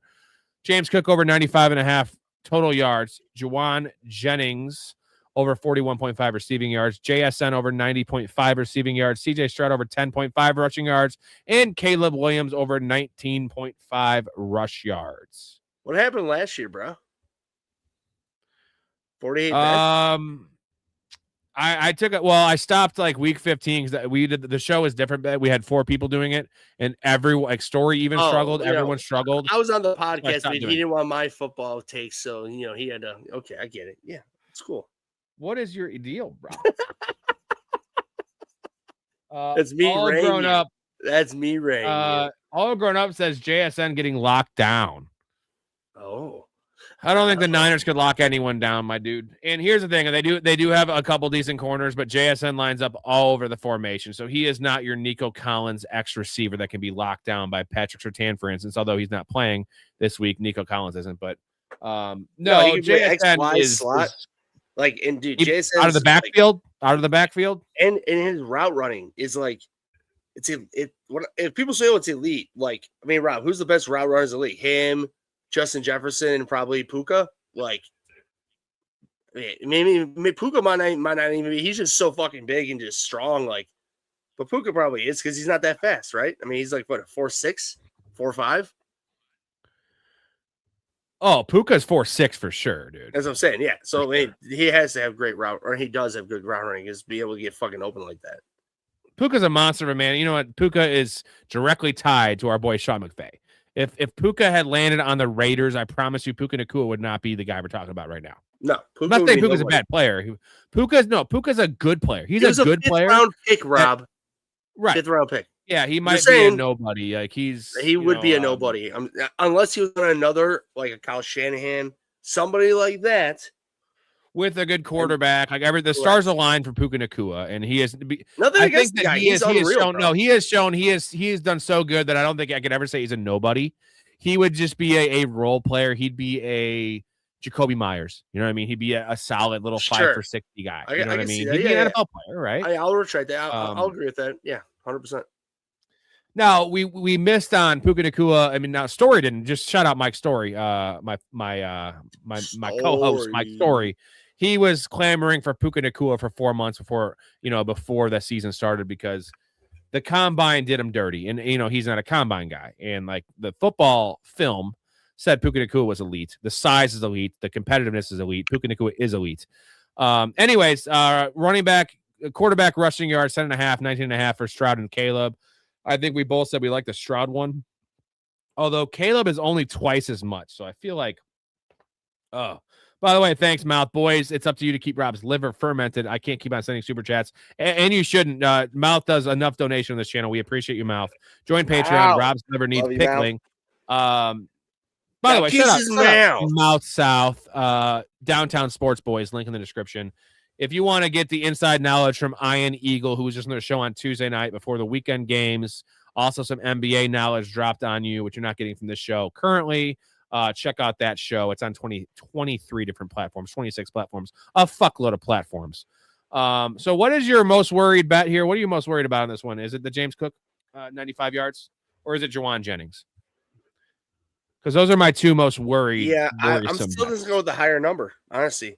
I'm just in general, because my history of doing prop bets, because I like doing parlays. Rob doesn't for smart reasons. That's why he wins. And admittedly, I've been trying to follow him. I still like to do some parlays, but that's always what happens. I'll pick a guy like James Cook. I'm just saying, just for instance, like I'm just saying, for instance, Rob, I pick up this whole parlay, and the one parlay that wouldn't hit would be the guy who has the highest number. And I'm going to say JSN, we're receiving compared to James Cook, like total. That's not even close for me. So, like, JSN can get that total real quick. Halftime. Exactly. Where James Cook will have to grind most likely to get that. But hey, at the same time, dude, he's had some big ass runs. So, I mean, and real quick, do you think that at this point he's definitely better than his brother ever was? No. Dalvin Cook was a better player than James Cook. I think so too in his prime. I'm just asking because I know. Because Dalvin Cook was more of a banger. If you watch James Cook run, man, James Cook's a bitch. Like, oh yeah, I don't want to. It sounds blasphemous to say that James Cook's a bitch, but he doesn't ever take hits. He falls down. Correct. He doesn't run through contact. Like, no, he's he in a never looks perfect for situation for James Cook. And like, he is not the running back that he's the anti-sweetness. Bijan is, or some of these other guys. Yeah, he's just kind of a little bitch. Well, you can camp out here for a while. Well, this is pretty sweet. Does this couch fold out to a bed? Yeah, totally great bed. But that's Jenkins' bed. Your bed's over here. Dude, that is so fucking weak. How am I supposed to get a chick in that? No, don't worry, dude. You couldn't get a chick if you had a $100 bill hanging out of your zipper. Yeah, I could. No, dude, you're a little bitch. I am not. I don't even know why I hang out with you guys. Because you're a piece of shit. I am not a piece of shit. Well, yeah, but you're a little bitch. Sure. Dude, why did you cut that off of the best part? Because of time restriction. Then you should have. Everybody, what I'm getting at, after they said that, he said, Squeak turns around. I swear to God, if you guys say that 13 or 14 more times, I'm so out of here. At least they want me on the team. Yeah, they want me on the. Yeah. It's self-interrupting. Well, I didn't want the clip to be 55 seconds. I know. But I'm just, dude, but I mean, come on. The fact that he's literally says, I just love the fact you guys say it another 13 or 14 times. It's not like one or two. No, 13 or 14 more times. I'm so out of here. Now, all I'm saying about James Cook is not really a ringing endorsement for my bet. You know what I'm saying? Like calling him a bitch. But Rob, I believe 100%. Like truly, I do believe that if they're going to win this game, it's going to be because of their two best players on offense, which is Josh Allen and James Cook. It's not going to be in question. They will win because of that. If they don't, it will be because of that. Those two guys did not have those two guys did not have their best game, or at least for their team. I made this under the assumption that Ty Johnson was not going to play. I feel like that's an 80% hit rate without Ty Johnson because James Cook got all the running back opportunities last week. If Ty Johnson plays, he might get 7 opportunities, but that's still up in the air. Well, and dude, here's the thing. If Ty Johnson does play, like you said, he's very hampered, so he won't get as much. I'll give it to you, Rob. You're 100% right. If Ty Johnson was 100% healthy, like no hampers, he's ready to go, this would be much harder because Ty Johnson is so explosive in that pass game and with the ball in his hands. Not a great runner, but dude, he's a fucking spark plug with he's like a poor man's Eckler. Yeah. Miles says I can see Cook running for 95, total yards 95 is going to blow up. Yeah, my upside, I should have just done his receiving yards, but again, I'm a little worried about that. If Ty Johnson plays, I wouldn't like 14.5 receiving yards. But so that's why I'm just insulating myself 95. This is the game. He got shut down last week. Jags have an elite run defense. Now, Denver has a good run defense that can be run on, though. And that's you got to attack them. I was saying real quick, just to help piling on to help with your case with this. Everybody think about this real quick. Who the fuck is Josh Allen going into this football game for his receiving core? Rob, let's go through this real quick. Clear Shakir, good. Like, that's fine. Like, that's a good fine. Option. Yeah, he's fine. No, I'm saying, like, that's a fine option. But then, Keon Coleman. Oh, I'm sorry. Let me retract that. Dalton Kincaid, another good fine option. Hurt. He's banged up. But I'm saying, like, he's going to play just because he'll banged up. Your point. Keon Coleman, who's been benched multiple weeks. He said only benched when healthy, 2nd-round pick last year. And then Brandon Cooks, who's been on his 7th team. And God, yeah. So my point is what I said. If the Bills are going to win this game, it will be through the run game on the ground, which will be between those two players of Josh Allen and Cook. And that's what I'm saying. If anybody believes the Bills are going to win this game, bet this fucking play because it's going to happen. And if you don't believe, if they think they're going to kill, it's still going to hit because Rob was smart enough to do it with receiving plus and rushing and receiving. So if he gets 40 rushing yards, but gets 60 passing receiving yards, then boom, it hits. I mean, I'm saying for dump offs, when it's garbage time, so yeah. All right. We got a couple minutes left. Dakota says Broncos will blitz Allen and make him move and play man-to-man. I would say so because there's no one that's scared. Brandon Cooks is the only one that can take the top off the defense. Brandon Cooks is 12 years in the league. Yeah, Coleman, what he put some. Yeah, Coleman can't stretch no I defense. can't even say with a straight face. Put some respect on his name. He can do it. All right, you ready to do a chug? We'll do a chug anyway. We got 3 supers, and I want to chug a beer anyway. And then tomorrow night is a TBD show, boys. It'll be a late night show if it happens, 11:30 midnight Central. Other than that, though, Sunday night will be on, and then taking Monday off because of the national championship game. But I'll be on Tuesday, Wednesday, 5 days next Sunday, week. Don't worry. Yeah. By the way, I just want fun fact before we do this. This shirt that I wear a lot, just because I just love this shirt, but I think I broke the curse, Rob. I wore this shirt. I got very, very close to blackout hammered. By the way, I'll send you the videos just so you can just ray me for public to all our boys and gals and fans. But anyways, when the double doink happened, Rob, I was so drunk. It went up. It looked like it was good. There's one of my boys. He's from Kansas. He's like behind all of us because he's a Chiefs fan. In the video, I just turned around and go, yes! And then that was as I'm saying that, it curved and double dunked. And I've been wearing this shirt since, and nothing ever good has happened. But one might say you were drugged that night.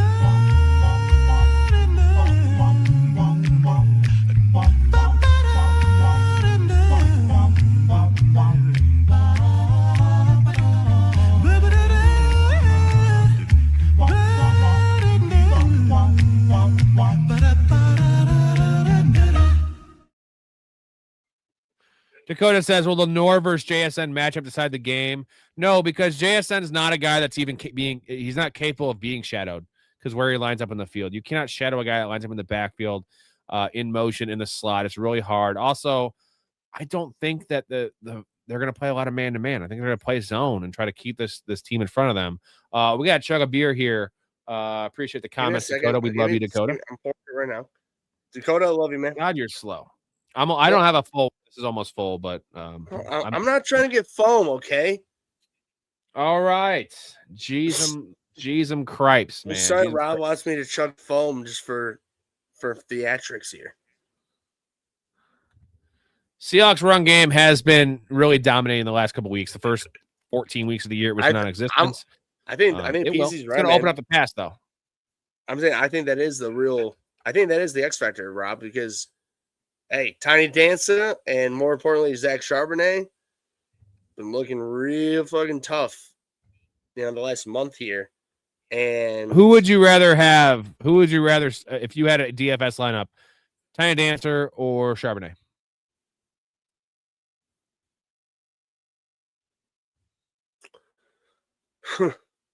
Well, it'd be Charbonnet because you get him for.